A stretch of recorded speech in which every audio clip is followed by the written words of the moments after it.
Bonjour à toutes et à tous et bienvenue dans ce temps de parole sur Cozy FM, le 106.9 et sur KTV. Le sénateur Tani est vice-président du Sénat et notre invité Samuel. Monsieur le vice-président du Sénat, bonjour. Bonjour Samuel, bonjour Flo, bonjour à toutes et à tous. Moi je vous cache pas ma fierté de vous regarder quand vous présidez les audiences, les séances du Sénat. Quelle joie, quelle fierté. Franchement, bravo. En plus vous le faites à merveille. Je ne veux pas le faire, je ne me vois pas.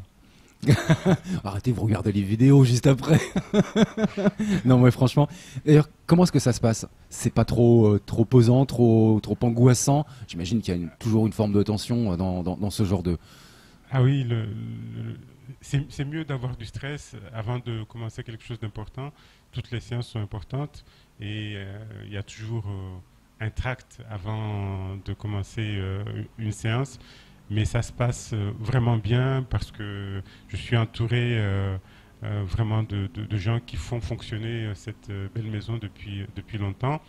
Et puis, effectivement, ce qui est par-dessus tout à souligner, c'est évidemment le symbole par rapport à notre territoire, par rapport à l'outre-mer, par rapport à notre beau pays, la France.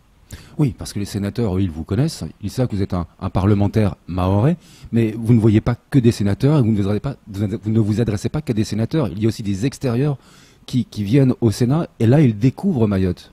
Tout à fait. Le Sénat fait partie de ces institutions très visitées en métropole.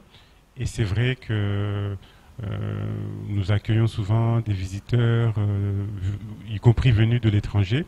Et il y a toujours un temps, c'est vrai, d'attention particulière quand tu vois que c'est un homme de couleur pour bien parler qui est au perchoir. Et c'est vrai que c'est une fierté pour nous. On attendait de Miss Mayotte que ce soit notre ambassadrice. Nous avons le sénateur Tani qui est notre ambassadeur principal. Oui, Flo. On va essayer de relever le niveau de l'interview.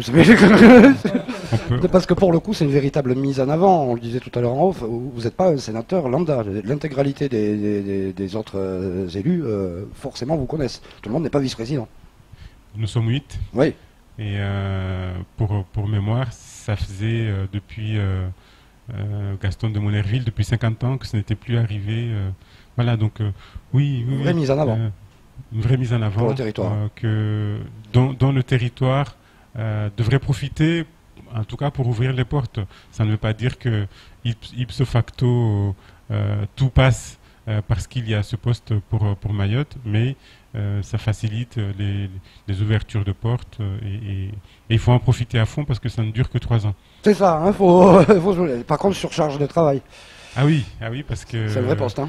Parce que, en plus de la présidence des séances, c'est des réunions des vice-présidents, des réunions pour déterminer qui va siéger tel jour, des réunions de préparation, en plus... Ouais.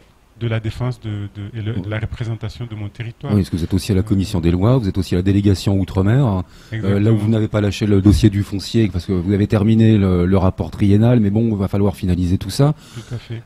Et à ce titre, il y a une proposition de loi dite Letchimy qui a été votée à l'Assemblée nationale et qui permet d'avoir une majorité pour décider de la succession d'un bien différente. Qui va bientôt nous échoir au Sénat. Et bien évidemment, c'est dans la continuité de ces travaux sur le foncier et c'est une proposition de loi qui sera intéressante pour Mayotte également. Ouais, c'est faire sauter les verrous sur l'indivision et les successions en Outre-mer. Exactement. En attendant, tout bon vice-président que vous êtes et tout membre de la majorité présidentielle, la République En Marche, on vous a vu quasiment harceler notre garde des Sceaux, Nicole Belloubet.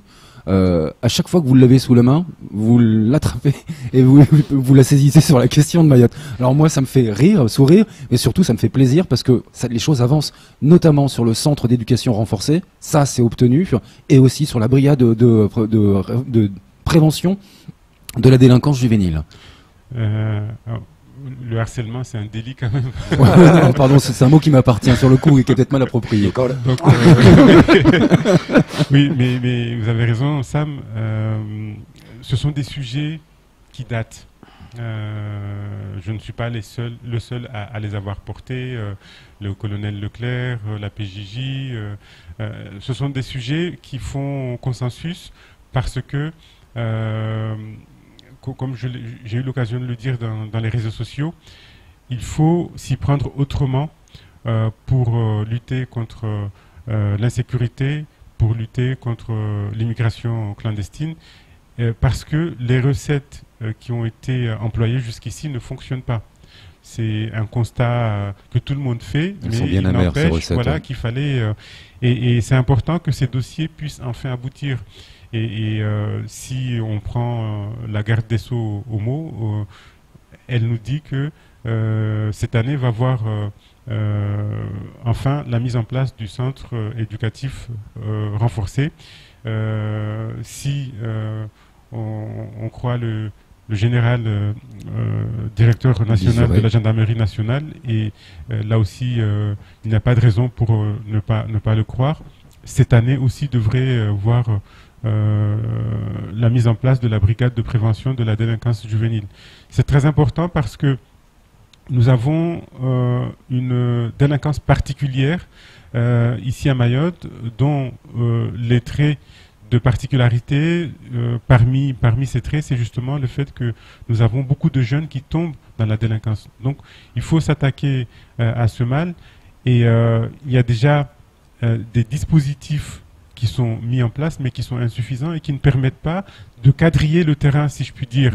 Là, avec ces dispositifs supplémentaires, le premier étant la famille, il ne faut jamais arrêter de le dire, c'est d'abord à la famille, c'est d'abord aux parents d'éduquer leurs enfants et d'empêcher que ceux-ci ne commettent des faits délictuels. Mais ces outils viennent compléter le maillage.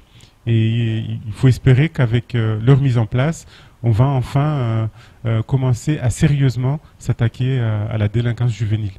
Alors, je crois que c'était le 28 novembre, la première fois que vous avez interpellé Nicole Belloubet, la garde des Sceaux.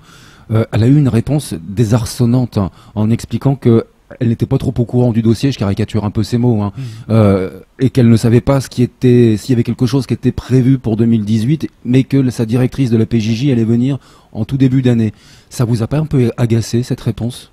C'est peu dire, mais finalement, c'est bien qu'il y ait eu cette réponse, parce que si elle m'avait dit que tout va bien, peut-être que je me serais endormi, mais aussitôt après, j'ai pris mon bâton de pèlerin et puis je suis allé voir ces services pour m'insurger que c'est vrai que il y a un nouveau gouvernement, un nouveau quinquennat qui débute, mais il y a un minimum de transmission des dossiers. Le sujet de la jeunesse à Mayotte, ce n'est quand même pas une mince affaire, même si notre territoire est petit, mais quand il s'agit de justice des mineurs, quand il s'agit de mineurs qui tombent dans la délinquance, Mayotte, la Guyane doivent être cités en exemple. Donc ça m'a permis de repartir aussitôt pour défendre ces dossiers, et c'est ça aussi le travail d'un parlementaire.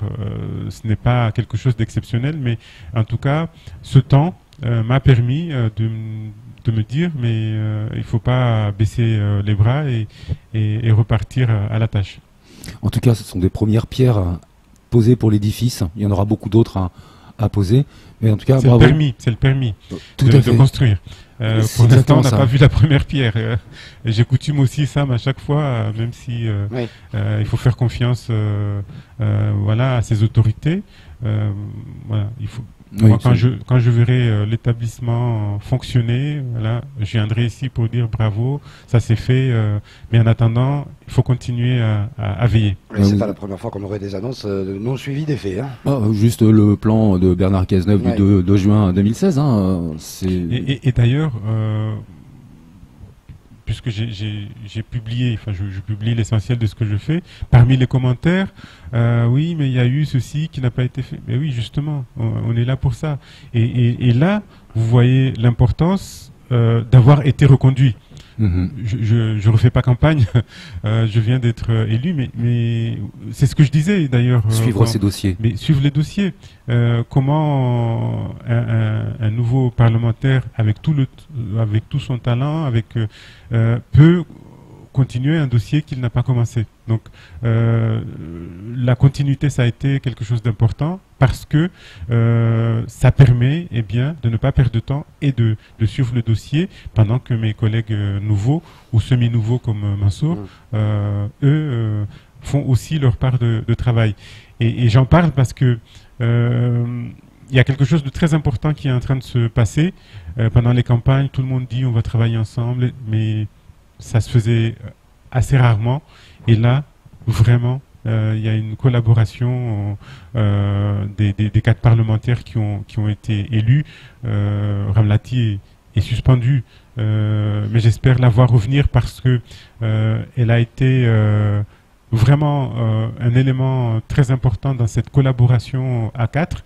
Et bien évidemment, Hassani Abdallah et Mansour Kamardine, pas plus tard que vendredi dernier, nous étions au cabinet de Darmanin avec Seydou Marouali, avec Benissa qui représentait le président du conseil départemental, pour parler de santé, pour parler des problèmes de financement des collectivités, pour parler de pistes longues, pour parler de... On n'a pas trop publié sur cet instant, mais, dommage, des choses très très importantes ont été dites. Monsieur le ministre Darmanin a glissé une tête pour nous saluer, pour rappeler qu'il nous doit une visite à Mayotte. Ouseni Benissa, qui est le président de la commission des finances du conseil départemental, faut-il le rappeler, d'où l'importance de sa présence? Le DGS, le directeur des finances de la collectivité également. En attendant, il va y avoir au Parlement, quand je dis Parlement, c'est l'Assemblée et le Sénat réunis, pour ceux qui nous écoutent, il va y avoir un projet de loi porté par Gérard Collomb sur l'immigration qui va faire son arrivée, je crois que c'est début mars, dans les débats. Avez-vous une position marquée sur ce projet tel qu'il va être présenté? Alors, pour l'instant, le projet n'a pas été dévoilé article par article, mais bien évidemment, c'est l'un des textes majeurs pour Mayotte, puisque c'est l'occasion de se focaliser à nouveau sur la législation qu'il faudrait développer à Mayotte pour lutter contre l'immigration clandestine. Le projet de loi va être très important, mais plus important encore, parce qu'il peut y avoir des textes de loi sans application, on l'a vu, mais plus important encore sera son application. Parce que même à droit constant, si tous les dispositifs qui sont prévus par la loi, étaient développés pour une lutte efficace contre l'immigration clandestine, on n'en reparlerait pas toujours. Il y a des dispositions qui sont en vigueur et qui mériteraient d'être développées. Alors, excusez-moi, je poursuis. Il reste 2 minutes. Hein. Ouais. Vous avez été président du conseil de surveillance du CHM. Aujourd'hui, c'est Issa Abdou Issa. Il porte l'idée de l'hôpital zone internationale. Ça pourrait rentrer dans le champ de cette loi-là. Est-ce que c'est quelque chose que vous soutenez? Alors c'est une idée qui fait son chemin aussi. La réunion dont je vous ai parlé de vendredi, on l'a à nouveau réévoqué. C'est une idée qui fait son chemin. Maintenant, il faut rédiger l'amendement qu'il faut parce que c'est un texte qui va certainement être examiné par le Conseil constitutionnel et il ne s'agit pas de faire passer un amendement qui va être censuré aussitôt par le Conseil constitutionnel. C'est quelque chose que vous portez comme idée. Ah, mais bien évidemment, c'est dans la lignée du droit du sol, enfin de l'amendement pour limiter le droit du sol à Mayotte. Donc ce n'est pas par envie, ce n'est pas que ce sont des idées que j'aime porter, mais la nécessité fait que Mayotte ne peut pas se départir de ce genre de propositions. Ouais, pour nos amis qui ont l'habitude de voyager, l'hôpital en zone internationale, c'est pas une duty-free géant, c'est juste que en fait les gens qui naîtraient à l'hôpital n'auraient pas automatiquement la nationalité française. Exactement. Voilà, il y aurait plus cette automacité, c'est ça? Tout à fait, c'est ça. non, je dis ce que je veux. Et puis, On n'avait dit pas de gros mots. Attention, pour terminer, à demi-mot, vous l'avez dit tout à l'heure, les 4 parlementaires forment une véritable équipe. Ça, c'est un petit peu nouveau, hein, cette façon de travailler. Il y a des élections les 18 et 25 mars. Vous soutenez? Je soutiens Ramlati sans aucune hésitation. Elle mérite d'être reconduite pour terminer le travail qu'elle a commencé. Et quand je dis cela, je ne fais évidemment pas offense aux autres candidats qui ont leur talent. Mais la logique, si nous voulons une continuité, une efficacité dans la construction de notre département, moi en tout cas mon choix se porte sans ambiguïté sur Ramlati Ali. En tout cas, ça le mérite d'être clair. Merci beaucoup d'être venu vous exprimer. Vous voulez rajouter quelque chose? Vous réduisez mon temps de parole ou quoi? Non, pas du tout. C'est hyper rapidement. 18 minutes au lieu de 13h30. Non, par contre, moi je vous invite à rester avec nous si vous le voulez juste après. Si vous avez la possibilité, parce que c'est tellement rare d'avoir un vice-président du Sénat avec nous, j'essaye de saisir l'opportunité. Vous restez avec nous? À tout de suite. C'est tout pour ce temps de parole. Tout de suite, voici pour nos programmes.